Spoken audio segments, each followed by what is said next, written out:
Oh, yeah. Five-star. LSU. I said, they ain't ready for the LSU. No, they ain't ready for the LSU, huh? They ain't ready for the LSU. No, they ain't ready for the LSU. We the best in the league if you looking for talent. LSU going hard, but we beat Alabama, then we going out to Florida. Drown the Gators, everybody getting bucked when we step in the stadium. This the LSU anthem, you know it's a hit. You don't know another rapper two-step like this. See me screaming out the window, yelling purple and gold. I'm an LSU fan, girl, you know how we roll now. Back and back it on up. Hey, back and back it on up. Hey, back and back it on up. Hey, back and back it on up. Hey, way down in the back. TA, we are live. Welcome to the Tigers Avenue Show, another Tuesday edition. Welcome in, everybody. Appreciate you guys being here. What's up, Zach? How are you? You there, Zach? Can you hear me now? Yes. How What's you up? doing? I'm doing good. Glad to be in here with you, Zach, on another Victory Tuesday, right? Yeah, it is victorious. LSU opens SEC play with a victory. Zach, do you like the little throwback logo here? That is a throwback, and if I'm being honest, probably LSU's ugliest logo. I figured that's what you're about to say. I'm just being honest. It's raw. I have many polos, and this is not the best logo. Honestly. That was like in the era when like you were just trying to do too much, like just trying to do too much. Yeah. Minimalistic is the way now, for sure. It is the way. So LSU gets their first victory in SEC play against the Florida Gators. We are obviously going to recap that and talk all about it. There were some really great things that happened. There were some really not so great things. Zeke's going to bed. Love you, buddy. You tell Zach say that night. I'm going to bed during the game. During the game. During the show. Can you give a go Tigers? Go Tigers. Love you, buddy. Night, buddy. You can get some good sleep. Love you too, bud. Night, buddy. Beat the Florida Gators at home 20-10. Obviously, we're going to recap this game. We're going to talk about the offense because obviously that's a huge discussion amongst LSU circles right now. And then we'll give you a little bit of a preview for LSU versus Southeastern Louisiana. Zach, just to start, okay, we'll start, I guess, the discussion with all the negative things, okay? Let's start with all the negative, all right? First off, from the weekend, Zach, just the negativity as a whole, okay? Uh-huh. The Clemson victory so far is not panning out so well, okay? Yeah. And I want to start there for a reason because I think there is a plethora of things that are occurring that are causing LSU fans, and I'm not saying they shouldn't be concerned. I think there is certainly a reason to be concerned. Mm-hmm. But my point is there's a plethora of things that are, I think, playing towards this concern. First and foremost being that you thought you had this really key, like huge victory against Clemson at Clemson. And again, I still think it's a great victory, Zach. I mean, it was all the hype. It was a ruckus crowd. It was a huge crowd at Clemson. Yep. Big thing. Nobody knows anything about any team, right? Other than, maybe stuff that's returning. And all the discussion was Clemson is probably, production-wise, the best team returning. And you know what? You went on the road. You won that game. It was a hard-fought victory. You won the game. Okay? So I don't want to take away from it. But you thought that was a massive win because everyone was thinking Clemson is a potential playoff national championship, Cade Klubnik, Heisman potential type of victory, right? You overcame those guys. Well, it's not playing out that way. Clemson does not look like a national championship. They don't look like a playoff. They don't look like they're going to win the ACC. So that is not, and it's week 3, but it doesn't look like it's bearing out that way, right? You turn around week 2, they struggle with Troy. They're losing to Troy at half. You look at LSU, you're going, wasn't a great victory over Louisiana Tech. You turn to week 3, Georgia Tech beats Clemson, and LSU continues to struggle offensively. And now you're going, that doesn't look as good as a victory. There's that. There's the offensive struggles that are now beginning to become more concerning. And we'll talk about that. Those are kind of all the things, Zach, that are compiling into this. It's giving me the thumbs up. Into this, worry from LSU fans. Yep. And not only that, but Sierra's in here mentioning it. You have this,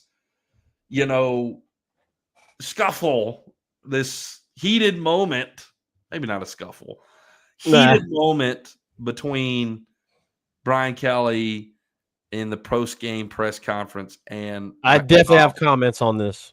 We will certainly touch on that. We probably need to touch on that between the first and second segment, I guess. Yep. Or when we finish the recap, we can touch on that. All of those things to pile on, and I think have created the worry for LSU fans. So, Zach, again, this is week 3. You're playing a Florida team at home. Your offense only puts up 13 points when your defense gave you 5 interceptions. Zach, before we dive into everything, I just want to make it absolutely plain and clear that is unacceptable. It is unacceptable at any level. When your defense gives you 5 turnovers and all you can produce in the game is 13 points. 1 touchdown. It is unacceptable. 1 touchdown. 1 singular touchdown. Offensive touchdown. Correct. Offensive touchdown. It is unacceptable. It's bad. It's unacceptable offensively. We'll talk about everything that has been said, right? We'll talk about everything that's been said. Regardless of what has been said, 5 interceptions in the game. You were only putting up 13 points offensively. That is unacceptable. Okay? So that's the negativity. Let's dive in, and we'll talk about some of the positivity as well when it comes to the defense, because that's what we've been doing for 3 weeks already. Zach, early thoughts coming off this, and you can go ahead and lead off with the recap as well. Your thoughts and recap. It's going to be really hard to share my thoughts without getting into some stuff that we want to get into a little bit later. So let's just do a little bit of a recap, Reagan. LSU starts off the game 3 and out. They get the ball, Florida first. LSU gets the ball, and they start the game with 6 yards. They can only muster 6 yards and a 3 and out. Zach, not to interrupt, is that we've gotten the ball 3 games straight, right? Yep, that's correct. Yeah. Golly dog. LSU has started the ball 3 games straight. Taking the ball.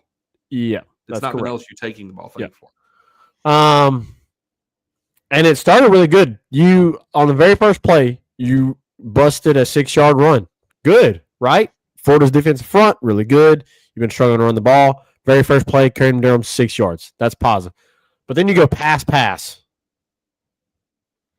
And that is one of the things that makes me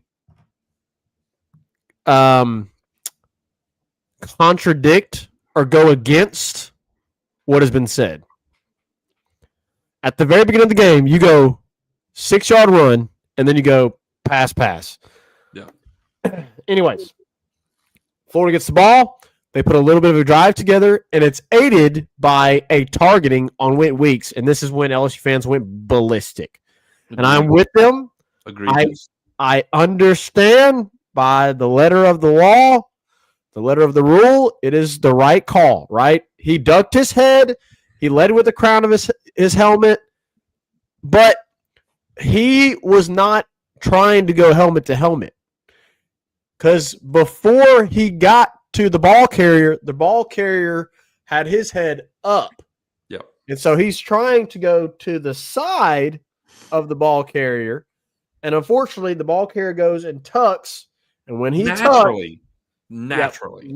So Witt goes to the side tackle, right, where the ball carrier has his head up. So he's going to go where his head is, in the chest area, wrap him up kind of around the chest where his head's kind of against his chest.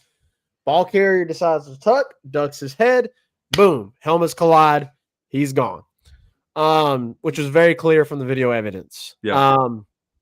Yes, by the law, it is targeting because it's helmet to helmet and because he led with his head. I guess every single football player now is just going to have to have their head up every single time they go for a tackle. I guess I don't know. Which is not what is taught in tackling. Correct. I You just understand. can't. I understand the rule. I understand what they're trying to do. I understand what they're trying to protect players.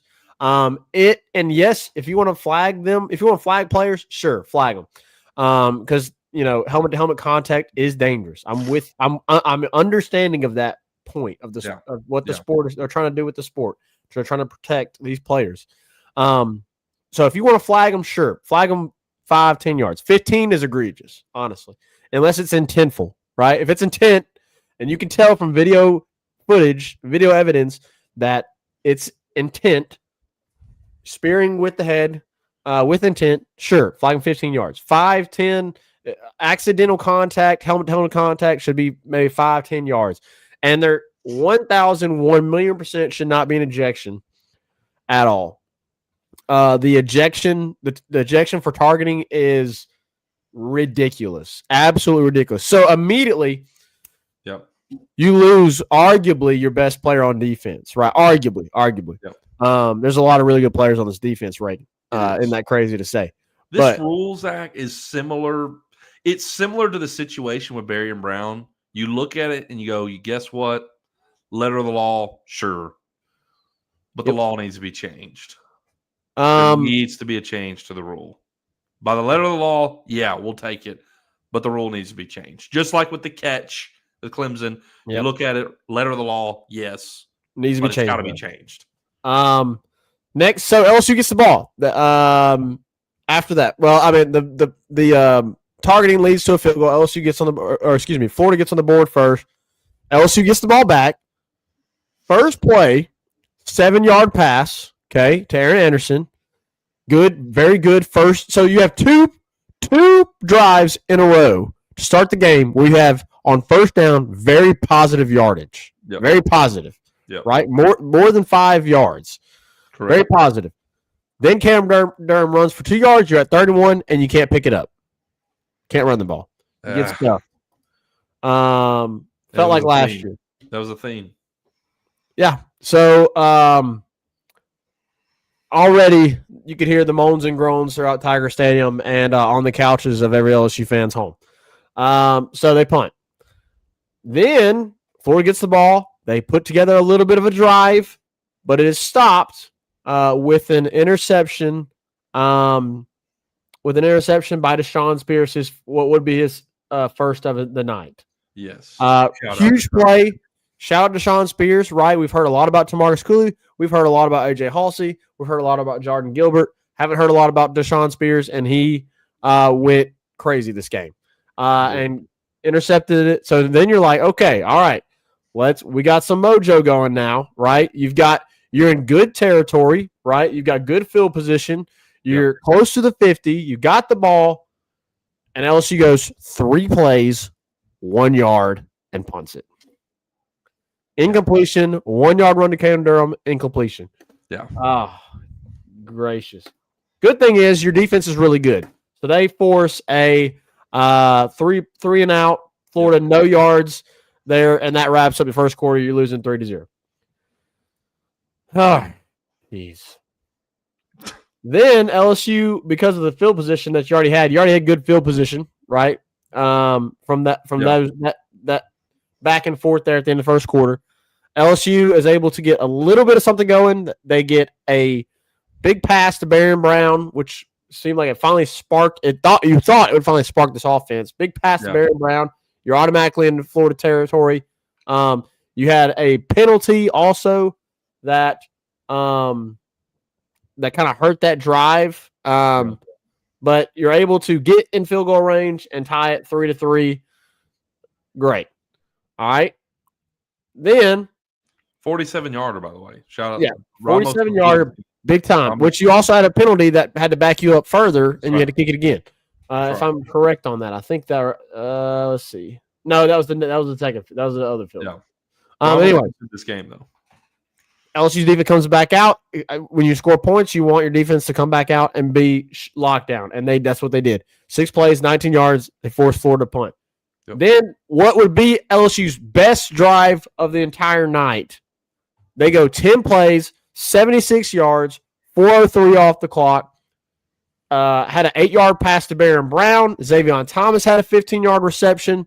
You had a 23-yard reception to Aaron Anderson. So you had Barron, Xavier, and Aaron Anderson all getting going in this drive. You also had Nick Anderson, who had a 9-yard touchdown pass in this game. And then you had the 23-yard touchdown pass from Garrett Nussmeier to Xavier Thomas up the middle. I mean, Nuss is just so good in the middle of the field. Just so good. Yeah. He's so good in the middle of the field. He finds Xavier. You score a touchdown. You're up 10-3. Feeling good. You're feeling good. And then what would be your defense's worst possession of the night, your worst drive of the night, they then allow Florida to go 10 plays, 75 yards, 4-8, almost identical to LSU. 10 plays, 76 yards, 4:03 off the clock. Florida, 10 plays, 75 yards, 4:08 off the clock.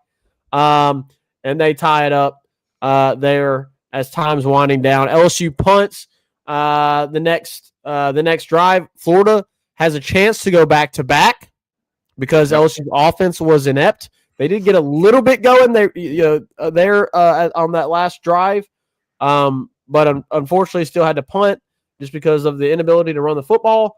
But A.J. Halsey, a transfer, saves the day for you as Florida is trying to drive to go a back-to-back with the opportunity to go back-to-back to end the first half, start the second half, and A.J. Halsey stops that. LSU gets the ball, and you have a shot to go and get a lead. I thought LSU was probably a little bit too conservative here with the time that they had. I thought they had enough time. They obviously had a timeout in their bag as well. I thought they could have stretched the field a little bit more. They went pretty conservative, and if thanks to a pass interference penalty on Florida, if not for that, you probably don't get in field goal range. But you get in field goal range because of the short field.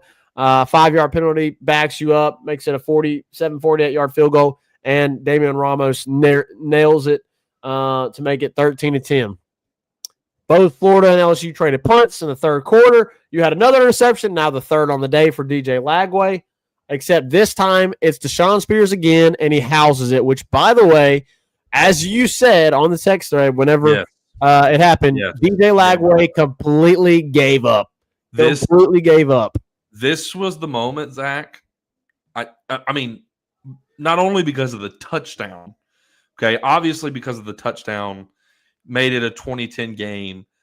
Late in the third quarter, I'm thinking it's over. Well, about halfway through the third quarter, I thought, point-wise, points have been hard to come by. It was over. But I knew it was over when DJ Lagway gave up. Mm-hmm.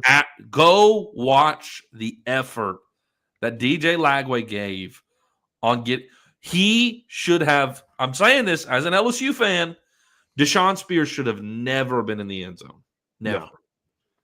DJ Lagway had an angle and the sideline. He took number one, He took a horrible angle because he was pissed. He was lazy. He did not give his effort. He halfway ran. Seriously. I've got to cut the animations off somehow. Got to cut the animations off. Okay, so the angle he took, horrible. The effort he gave, horrible. He gave up, and I was like, you know what? Regardless of what happens, this game is over. Regardless if we score any more points, and we didn't. Nobody scored any more points. Nope. This is over. He just tapped out. That was his third interception. In his mind, he was like, this is enough. He houses it. It was definitely over. The effort was evident. He had given. That was the breaking point, like you had mentioned in the last podcast, that eventually LSU would break their will. Oh, my gosh. It went exactly as I thought it would, other than the offense.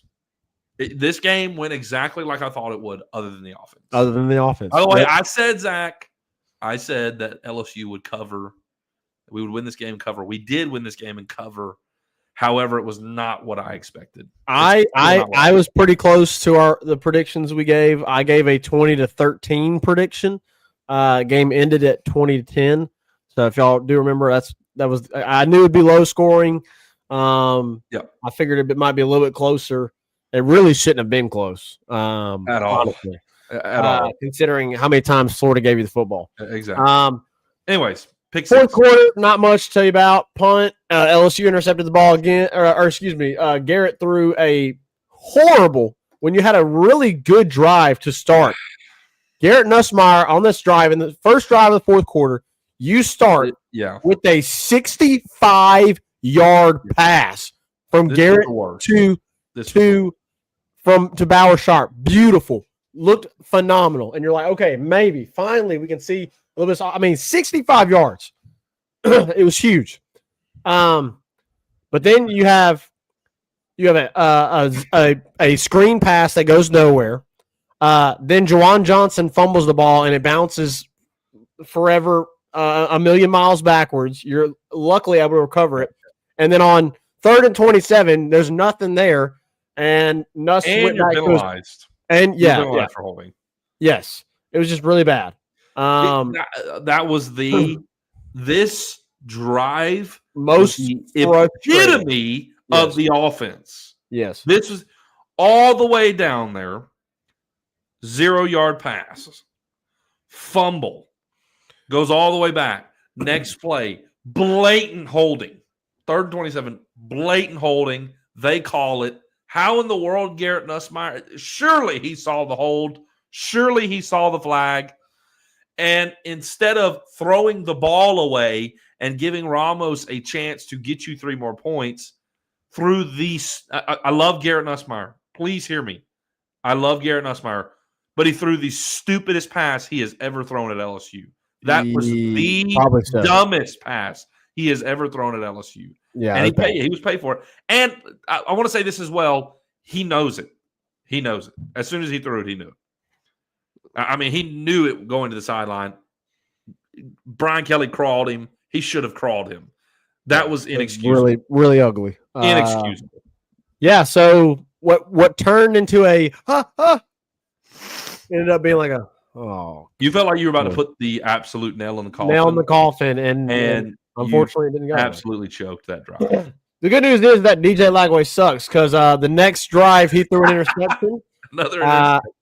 He threw an interception to DeMarcus Cooley in the back of the end zone, which they had gotten a drive going a little bit there. And LSU decides to be conservative. 3 plays, 7 yards, punt, gives the ball back to Florida. And DJ Lagway still really bad, terrible in this game, and throws to DJ Pickett for his first interception as an LSU Tiger. And then LSU decides, hey, you know what? We're going to get all the way down to 1st and goal, and we're going to sit on it. After making our fans feel absolutely miserable the whole night and showing our fans how terrible our offense was this night, we're going to tease you as much as possible and get right there to the breadth of another touchdown and then decide to sit on it. I mean, you knew they were going to nail the ball, though. I mean, you knew it. That's why I was really hoping that Caden would have just busted in, not It would let have been up. nice. It would have been nice if he would have housed it, but he did not. Also, speaking of, by the way, Jack Pyburn at fullback was pretty awesome. Yeah, that was cool. Okay, all I gotta say is, okay, we're 27 minutes in. We can shift. Well, let's talk about this, and then we'll talk about the offensive struggles. Because I do want to talk about the defense, Zach. Again, this defense proves that it is absolutely one of the best defenses in the country, if not the best. It's top 10, top 5. Yeah, you lost in the country. Yeah, Whit Weeks for this entire game. yes, Save 3 plays. You lost Whit Weeks. You lost West Weeks in this game. Yep. Early in the second half, right? Yep. Yet your defense still dominated. You had a true sophomore, Deshaun Spears, who's not a starter, play 9 defensive snaps. Yeah. And came up with 2 interceptions and housed one of them. Yep. The defense is phenomenal. The young players are phenomenal. Deshaun Spears, the future's bright. Deshaun Spears was fantastic. Donovan Keys, Tylen Singleton, fantastic. The last Weeks brother got in, Zach Weeks. It was cool to see him He in. did. Just kind of running out. I honestly was just out there running around. But Zach, Devon Keys led the team in tackles. Yeah. Led the team in tackles. Yeah, really good night. Fantastic. He was fantastic. He was fantastic last year as a true freshman. He's going to be so stinking good. He is going to be so good. And if it hadn't been for the injury, West Weeks probably would have been right there with them, if not West ahead of them. Because West had 12. Yeah. West has vastly improved. Vastly improved from last year. He looks really good. I mean, I'm very you got Witt and West back there. It's great. And then we got Devon Keys backing them up. Very confident. Very good. I mean, it's dominant, Zach. It really is. And then what can you say about the DBs? And the safeties. Yeah, the safeties. Zach, last year, your worst position on the entire team was safeties. And you got 3 interceptions from your safeties this year.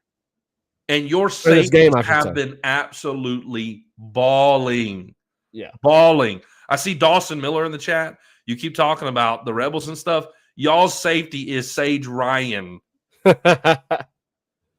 We know all too well. He was garbage last year. Hot garbage. Thank goodness for our new safeties. They are awesome. Actually 4 of the 5 interceptions. 4 of the 5 interceptions. 4 of the 5 interceptions. Halsey, Cooley, 2 from Spears. The safeties have been fantastic. Fantastic. Yeah. They've been amazing. And Zach, John Spears had almost more yards than our offense just from his 2 interception returns. Literally. Mansour Delane. I mean, what can you say about Mansour Delane? I mean, Zach, right now, lockdown. Right now, he's the best DB in America. If they had to hand the Thorpe Award out today, it would go to Mansour Delane. He is firmly in position to win that award this year if he continues to play this way. Legitimately. Yes. I'm not just no LSU bias. Yeah. He is legitimately probably the front runner for the Thorpe Award right now. You didn't see him at all hardly this game. That's because he's locked down. You saw him one time when they tried to throw at him and he broke the pass up. He's amazing. DJ Pickett, Zach, 25 plays in coverage. He allowed 4 yards on 4 targets. True freshman. Yep. PJ Woodland, not his best night, still played great. I mean, he didn't give anything up major. Had a couple missed tackles, but I mean, I'm not slacking on PJ at all. I mean, this defense from top to bottom is fantastic, Zach. The young talent, the future is so stinking bright. Your defensive line with Don McKinley and Ahmad Bro and these sophomores, Donovan Keys and Tylen Singleton, Zach Weeks, it's deep and it's talented. It's the best. It's the best it's been in a very long time. I would say it's the best it's been since 2018 with Devin White. And it's better than that. It's the best it's been since then, and it was better than that. Zach, I might argue this defense is going. I was about to say this defense is going to rival 2011, I believe. Which was the best defense we've ever seen. And Zach, we have not even mentioned Harold Perkins. We've not even mentioned Harold Perkins, who continues to be great. The defense will continue to stifle teams, to absolutely stifle teams. It is a loaded defense that continues to prove itself. Here's the deal, though, and here's our transition, Zach. You need an offense to complement this amazing defense. As weird as this is, what kind of parallel universe do we live in? We live in an opposite land, right? Like apparently we've experienced years of like Cadillac, Lamborghini type offenses. When before that we were experiencing no offense. Yes. Garbage defense. Worst in LSU history type defenses. And now you've like totally flipped it. And here's the deal, Zach. The offense is struggling, but you look around the offense and there are weapons everywhere. They're everywhere. So before we start talking about the offensive struggles, Zach, there is no excuse for this offense to be struggling this bad with as many weapons as they have. You have so many stinking weapons. You've got to figure out how to get these guys the ball, how to get this offense clicking, or you're going to waste an opportunity to win a national championship. You have a championship opportunity with this team. And if the offense can't figure it out, just like 2023, the defense could never figure it out, you're going to miss an opportunity to win a championship. In 2023, if you were to have a decent defense, you would have won the national championship with Jaden Daniels. You cannot waste this opportunity. You've got to figure it out. And you looked around the 2023 defense, Zach, there's nobody. There's not dudes. There were not dudes on that defense other than Harold Perkins, right? Yeah. Other than him. This offense has dudes everywhere. Everywhere. You have the most productive quarterback returning in college football.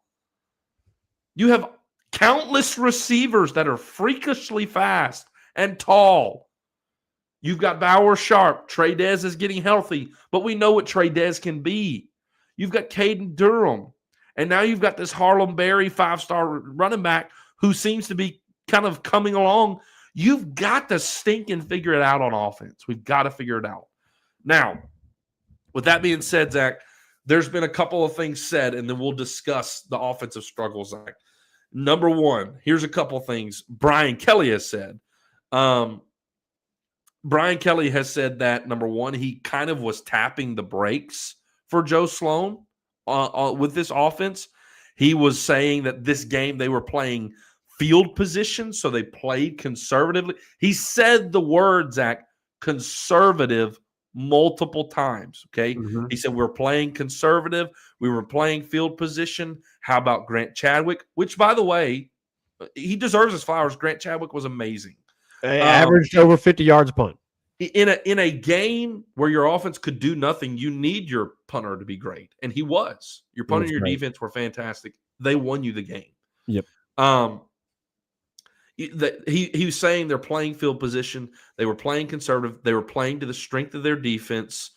All of these things. Which isn't wrong. I mean, isn't necessarily incorrect. It's not necessarily incorrect. There's that. And then to add to that, we now have been made light from his press conference that there is supposedly a torso injury that Garrett Nussmeier is dealing with.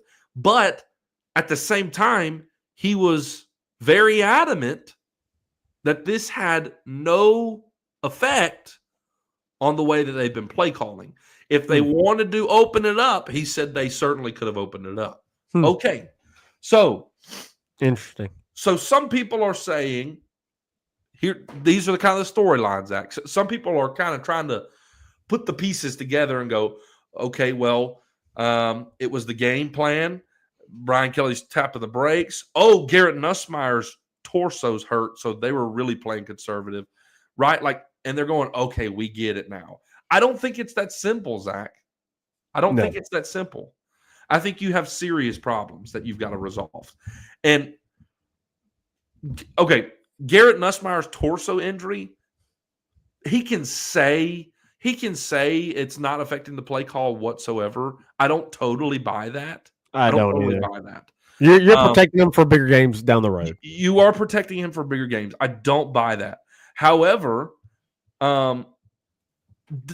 like throwing downfield and the passing game, I still don't think is the problem. Now, knowing of Garrett Nussmeier's injury, I'm kind of going, maybe that's why the passing game hasn't quite been there. He's been off a little bit. He hasn't been as accurate as he normally is. Like you think about, Zach, the Louisiana Tech game and the deep ball to Berry and Brown, and he's wide stinking open. Garrett Nussmeier is normally dropping it in a bucket. And it was so far off. It was kind of like, what just happened? There's been a couple times we've seen a pass that was just like way off, and you're like, whoa, what is going on? You're like, way off. Like, very unlike Garrett Nussmeier. Uncharacteristic, yeah. So, to me, I'm not totally buying that. But, Zach, I'll let you take it from here. The root of the issue of this offense is the absence of a run game. Mm-hmm. It is the absence of a run game. If you can't run the ball, Zach, I'm going to say this, and I told you I was going to let you take it over, but I want to say this, and I'll let you take it over, okay? When a team is dropping 8 back in coverage, 7, 8 guys back in coverage, that means, number one, they do not respect your run game. Like, they don't respect your run game. You want to know why wide receivers are maybe having a more difficult time getting open? And it's like, why in the world can our amazing speedster type receivers, why can't they get open? Because they're dropping 7, 8 guys in a coverage. You know why? They don't respect LSU's run game because you can't run between the tackles. And guess what? You still ran the ball when they were dropping 8, and you still couldn't run the ball. Even when they dropped 8 in coverage and you were facing 4 guys, or excuse me, 3, 4 guys in the box, you still could not run the ball. They're dropping 7, 8 guys back, and you still could not run the ball. That's unacceptable. That's a major problem. It's got to be figured out. And Zach, maybe it's lining up in I formation with Jack Pyburn and Bauer Sharp as like your fullback tight end and running the ball. Clearly it worked at the end. But anyways, Zach, the offense. Give me your thoughts. Yeah, you're correct. There is a lot of concerns. And at the crux of this, Reagan, is a post-game press conference that BK had where he is asked a question. And he responds in this manner. Want me to tell you, I just laid it out for you. We played the game to win the game. We played the game to win the game. All right, how about third down? What is going on with third down? It's one game. Last game, we were great on third down. You're looking at this from the wrong perspective. LSU won the football game. What do you want from me?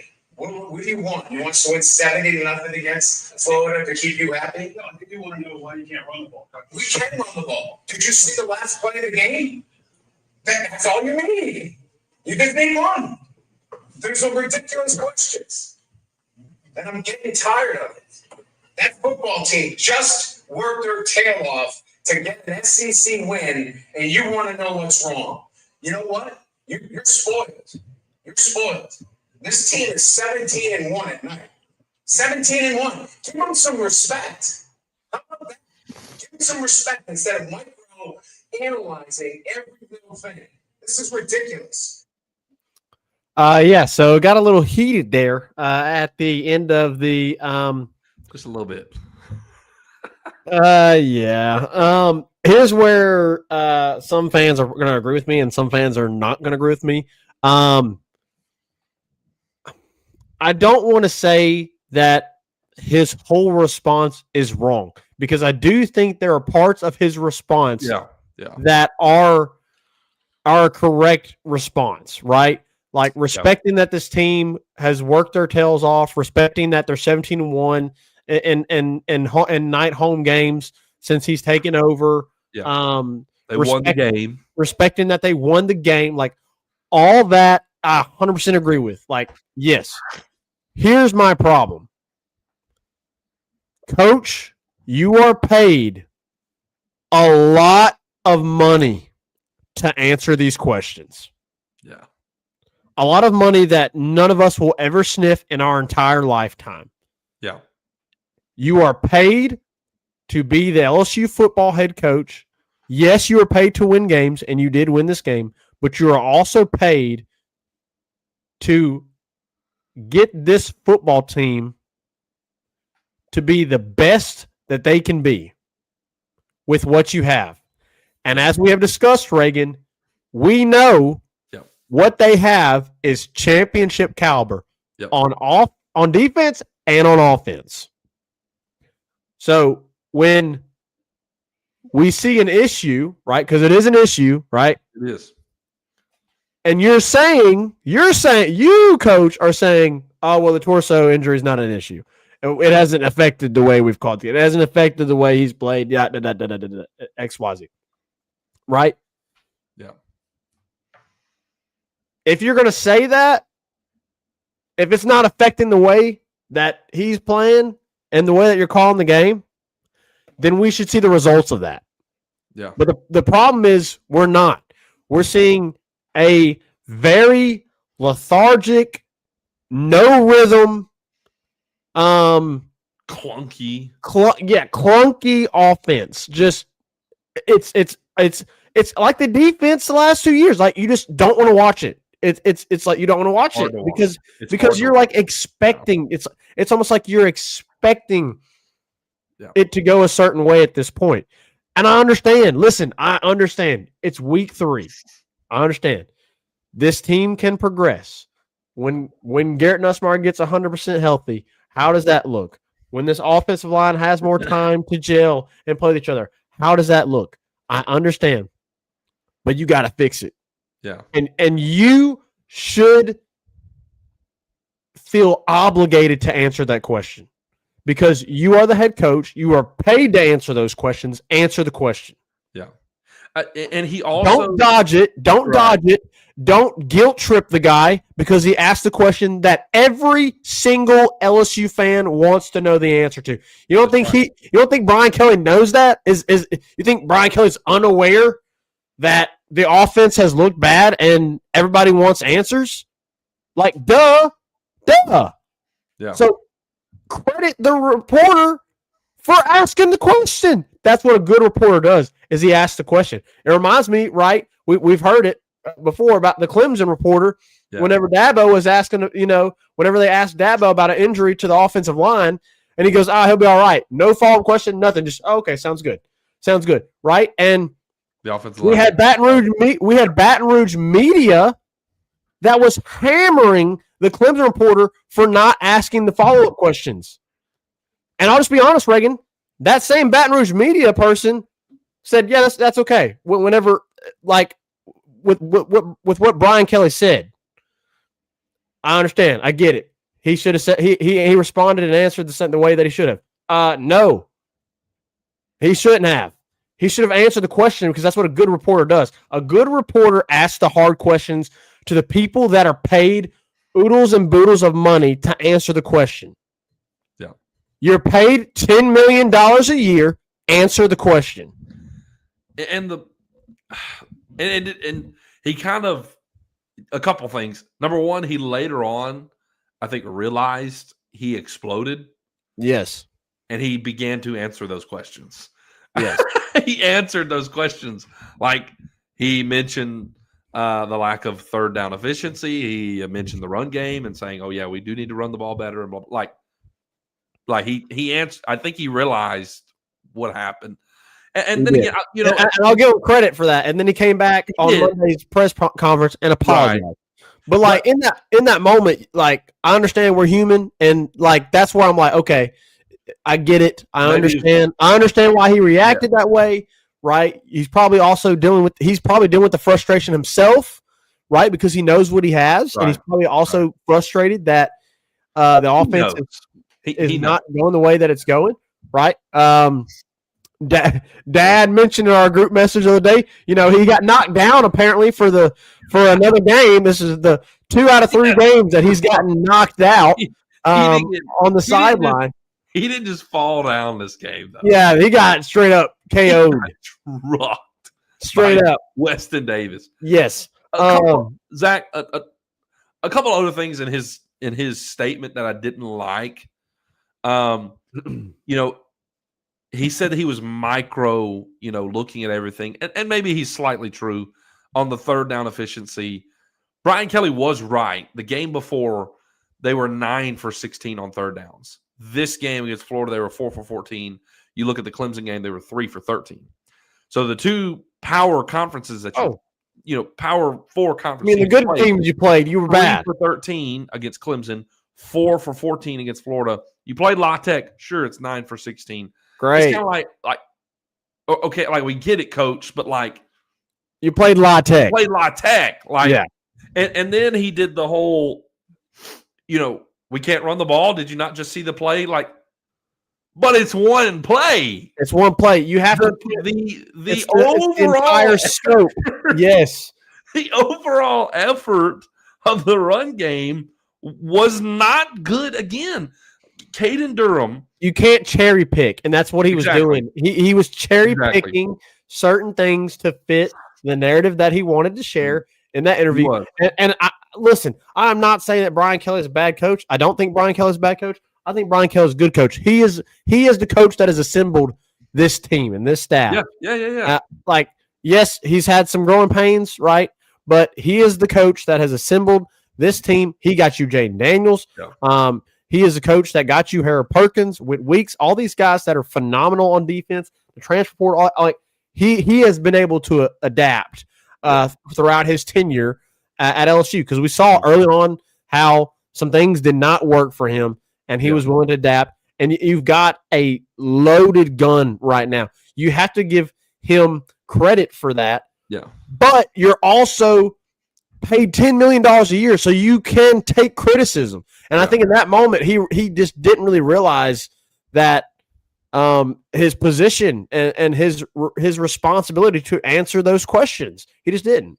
Yeah. And people will go, well, look at the last run. You rushed for over 100 yards. Okay, you rushed for 102 yards. The last run was 51. That means you rushed for 51 yards outside of the 51-yard run. Yeah. You doubled the amount of rushing yards you had in one play. That means your run game has not been good. To say, oh, well, we can run the ball. Did you not just see the last play? Yeah, the last play literally is half of your rushing yardage. Half. It's not been good. No. At all. You twice you could not get the ball over the first down line on 3rd and 1. 3rd and short, you could not punch it in. You literally lined up and got gashed both times. So, it has a lot to do, I think, with the offensive line. The offensive line is struggling in the run game. Then again, they've been great. It's weird. It's a lot like last year. You're good in pass protection. Zach, Garrett Nussmeier was not sacked in this game. No, not once. He was not sacked in this game. The pass protection is good. Which this is why I don't buy it, Zach. I don't buy the whole it has not affected the play calling. If your run blocking is that stinking bad and you can't get the ball going, you can't get the ball moving, then throw the stinking ball. So you can open it up. Good. You can open it, but they're not doing it. They were very clear and evident they weren't doing it this game, and he was clear about that. No, we played conservative. We played to win the game. His words were conservative. So I don't buy that he is not being affected by the play calling is not being affected by Garrett Nussmeier's, problems going on with him in the torso. I just don't buy it because they were willing to do it last year, and it was really, really good offensively last year, right? Yep. You weren't able to talent. Four players with less talent, not on the offensive line, but I'm talking about the skill position players. Correct. You have more. So let's do it then. If he's not affected by it, let's do it. But clearly, I think it is. I think it is. So and not only that, you're having to deal with a lot more coverage because your run game is absolutely non-existent. So they're dropping more guys back, and the windows are smaller because of that. Yeah. So you've got to figure something out. And look, the only play you had success in is when you lined up an I formation. Maybe that's your answer to run the ball. Maybe that's your answer. If your offensive line is not good enough to take care of the guys in front of them, then maybe you need an extra guy or two guys, like a tight end and a fullback, to lead the way to open up the gaps. Because clearly it worked. Maybe that's what they need to do. I don't know. But either way, regardless, you've got to figure it out. And so Brian Kelly knows that. Brian Kelly is very aware of that. He's not stupid. He's one of the winningest coaches in college football right now, if not the winningest, right? So he knows. We'll see if he fixes like they've got to fix it. You've got a couple weeks to kind of get ready for Ole Miss. You've got really 2 weeks, right? You got to tune up this weekend against Southeastern. Zach, we need to see this offense churn. We need to see this offense turn up this weekend. So that's the offensive struggles, and maybe Zach, this is where we can transition. We need to hit a break. Yeah.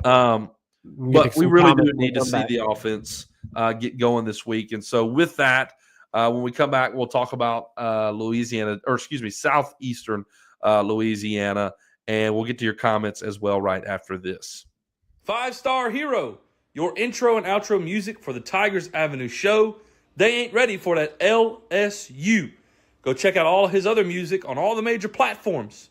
Don't forget to follow him on Instagram at Saints Anthem and at Twitter at One Nation Doty. Don't forget to check out his Facebook page for all his Saints and LSU merchandise. Can't get any better than Sarah Klein Stevens, attorney at law. Her firm focuses on the needs of the elderly and maintaining their dignity throughout the process. Here for you, here for your family. Sarah Klein Stevens, attorney at law.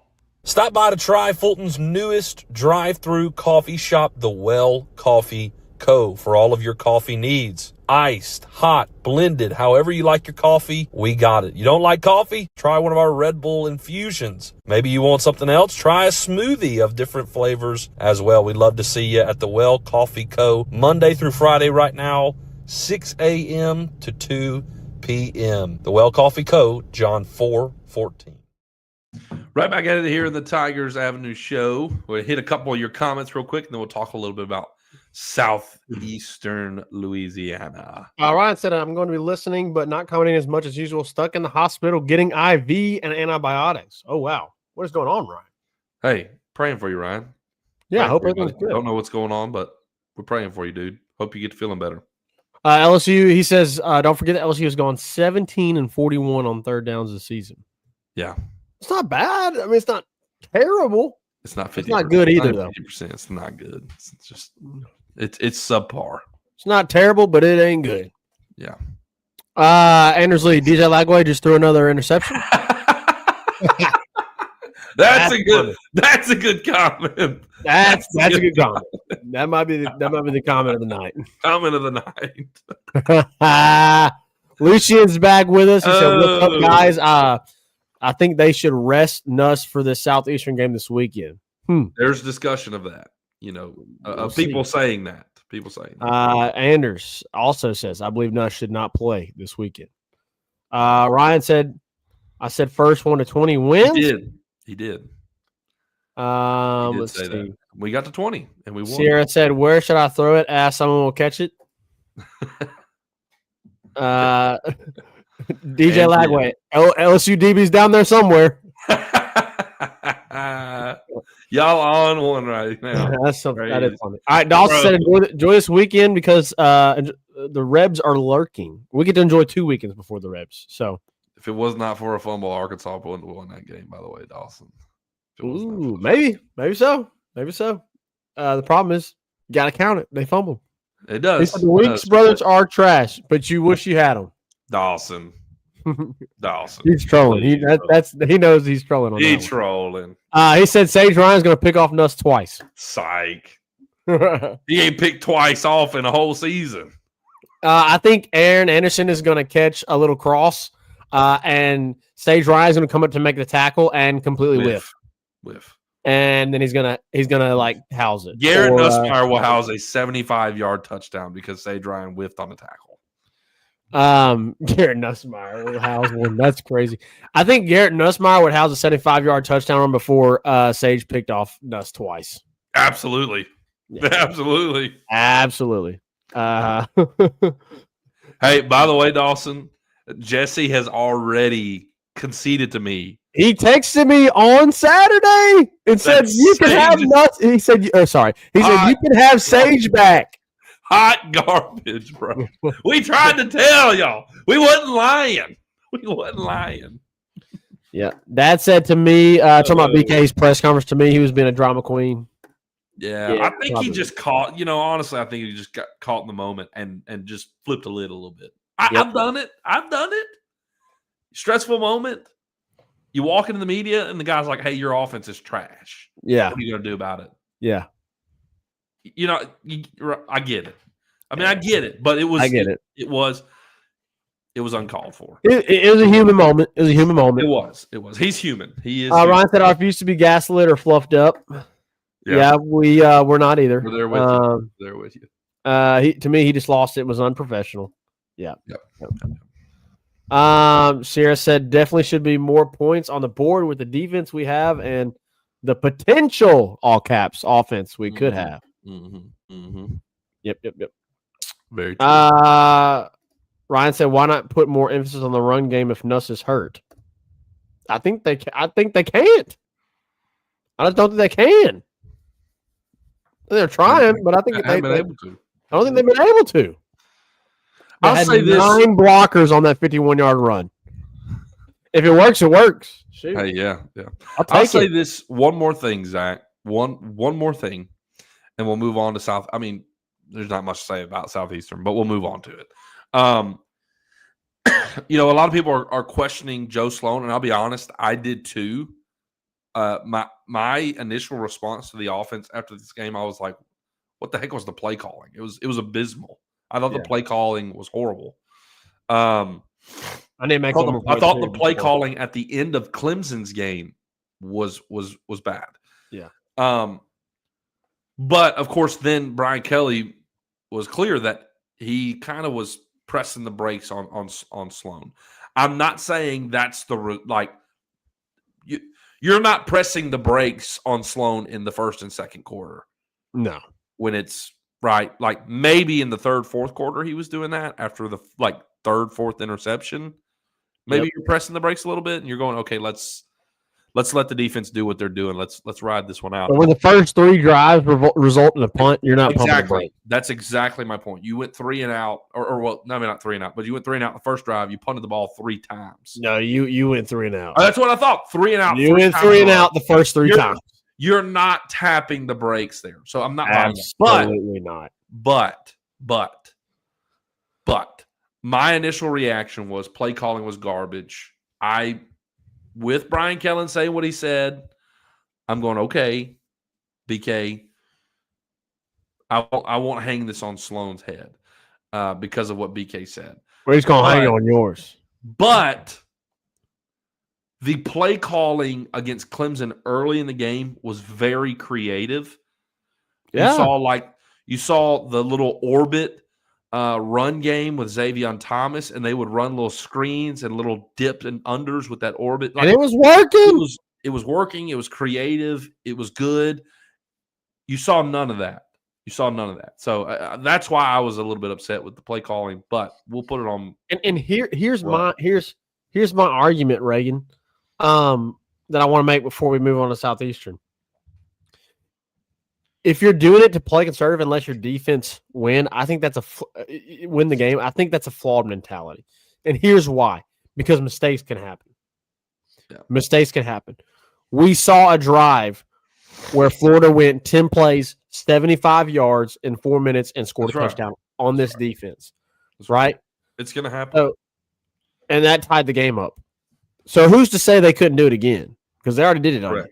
Right? I'm not saying it's going to happen a lot because I don't think it is on this defense. I don't think that's going to happen a lot on this defense. But it can. Who's to say that you have an accident like somebody trips and a receiver gets open because of a trip, not a broken coverage, but a trip, and it's housed for a touchdown? Like, who's to say something crazy doesn't happen? Like, a fumble or something, and they're given a short field, and they're able to put together a small drive and score a touchdown, because your offense gave the ball up. Gave the ball up. Yeah. You have to be able to one put the foot on the throat and end the game. Yeah. Or two, use your offense to stay in the game and pull away. With this defense, you need to be using your offense to pull away. Yeah. And in games. Yeah. Not let's hope and pray that our defense every single drive is going to be perfect. It's kind of worked so far for you, right? But what about when it doesn't? Yeah. What about whenever you go to Ole Miss in 3 weeks? Yeah. Or 2.5 weeks, and they got that offense that scores a lot? You're going to hope every single drive that your defense is perfect every single drive? Right. You're not. You got to have this Reagan. You got to have this offense fixed when you go to Oxford. Yeah. You got to have it fixed, or at least functioning a little bit better. Yeah, it's got to be functioning because if you don't now listen, put some points up. Listen, Ole Miss defense. We'll talk about this later on. Not great. Not a good defense. So you should have some success. You should have some success against their defense. If you go to if you struggle this weekend and next weekend, then we're having a whole different conversation, right? It's a struggle right now. It's a concern, and that's why I listen to struggle. It's a struggle right now. It's a concern, whatever you call it. I think you can fix it though with these. If it continues within the next 2.5 weeks, then it's a problem. Yeah. Right now, it's a struggle. It's a concern. Yeah. It happens against Southeastern. It happens against Ole Miss. It's a problem. So, You hope you're shaking some of the rust off in these first few games, and these new guys are starting to gel. Maybe Garrett's trying to get a little bit healthier. That's what you hope. And this thing will click. That's what I don't think – I'll push back a little bit. I know some people say he needs to sit. I don't think he needs to sit. No. I think he needs to play. Good looks. He needs, he needs to get some chemistry going with this team and this offense. Yeah. Maybe later in the game. You're gonna hope it clicks against Ole Miss. Yeah. On the road, where that stadium's going to be absolutely crazy, and they're going to be both teams are probably going to be undefeated and ranked in the top 10, top 15. Yeah. You can't expect that. Can't expect it. All right. Southeastern. This is your FCS opponent. They're 2-1 on the season, and you really hope that you can take care of business against Southeastern and really find some offense here. I mean, I would love for us to go there. Give them the first half. Give them the first half, and if it goes really well, then let them sit the second half. Hang it up. Yeah, hang it up. But if If it's clunky again, bro, you better leave that boy in. You're gonna have to. You got Clemson next in 2 weeks after that. Zach, here's the deal. Which we play Louisiana Tech. Or not. I say Clemson. I'm sorry, Ole Miss. Yeah, you Southeastern Louisiana and Louisiana Tech played each other the first game of the season. Louisiana Tech shut out Southeastern. Louisiana Tech's solid defense. We played them. They were scrappy. They really were. What do you think our defense is going to do to Southeastern? Yeah, they're probably not going to score. It's going to be a handcuff. Unless, I'm going to tell you this though. Unless it's bad late and you got a bunch of subs in. That's what I was about to say. I'll tell you this though. It's probably not going to be a shutout because you're going to have some guys in that probably will allow something later in this game. They beat Murray State. They beat Mississippi Valley State. You should run through this team. I mean, that's why there's not much of a preview here. Offensively, defensively, special teams, every bit of it. You should be able to rush against this team just because of the physical difference. You should be able to open the playbook up. And the downside is, even when you do, everybody's going to be like, it was Southeastern. Well, yeah, I mean, this week is, let's be honest, this weekend, lose. If you look good, it's going to be it's going to be a loss. Who cares? If you look bad, it's going to be even more of a loss. Yeah. If the offense struggles this weekend, it's real. I mean, you need to go out there and your offense needs to look good. It needs to move the ball efficiently and look clean doing it. And there needs to be a couple explosive plays. Like you should be able to hit on this. And maybe build some confidence for this offense. Maybe figure some things out. I mean, really, it is a bye week. You should be able to go out there and hang 40. Seriously, you should be able to put 40 teams on this school. We'll see. Louisiana Tech beat them 24-0. LSU should be able to do better. So it's an in-state school. Proud it's another in-state school. But it's your FCS opponent. It's a bye week. Go handle business. Stay healthy because that's what you didn't do against Louisiana Tech. You get a score prediction? You got injured against Louisiana Tech. Stay healthy. Yeah, stay healthy. That's the goal for this game. Put some points up. Give this offense some confidence. The defense is going to absolutely dominate this team. It's going to be embarrassing. Score prediction. I'm going to go 41-10. I'm going to go 38-7. Yeah. About right. This offense is going to have to prove to me they can get 40. I'll be pleased if they get 40. If they get 40, I'm going to be like, okay, now let's roll. Come on. Yeah. What you should be able to do. That might be the only thing that you can be able to take positive out of this game is if you put up 40. Like if you put 40, then I think people will be like, all right. You put up less than 40, I think everybody's going to be like, it was Southern. Or it was South. You put up 30, whatever. Yeah, it was Southeast. That's what people will say. Auburn's still struggling. Yeah. If you only score 20-something points, then it's going to be more. Oh, God.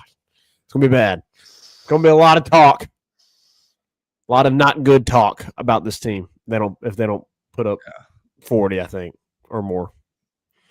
Well, hey, either way, to Brian Kelly's point, we've talked a lot about stuff this week, but to Brian Kelly's point, the Tigers got a big victory. You're 1-0 in the SEC. It was a big crowd, big time atmosphere, gold game, and you're 1-0 on the week. You're 1-0 in the SEC. You're turning the page to an easy opponent where you can get healthy. You can get guys healthy like Braylon Moore, Trades Green, hopefully West Weeks. I'm curious to see how that plays out, Zach, his calf strain. So it's a week where you can get healthy. It looked way worse because of how the reactions were. Yeah, I think he was just upset that he got had to come out of the game more than anything. Yeah. It looked like a torn ACL is what it looked like. That's but what I thought. The way everybody was reacting, that's a calf strain. I was like, okay. Yeah, I'm thankful it wasn't more than that. So hopefully Ryan said it's time for 1-0 for the fourth time this season. It is time. It is time, Ryan. All right, guys. Appreciate you guys being in here as always. It's been a great show. Tigers get another victory. You're 3-0 on the season, marching forward, and we're going to continue to cover this team as the season goes along. We appreciate you guys always being in here. Y'all are awesome as always. Ryan, we really hope you get feeling better soon, man. Yep. Continue to pray for you, buddy.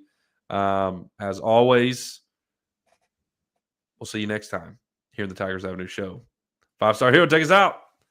Peace. Who that five-star? Who that five-star? And the LSU Tigers, LSU Tigers.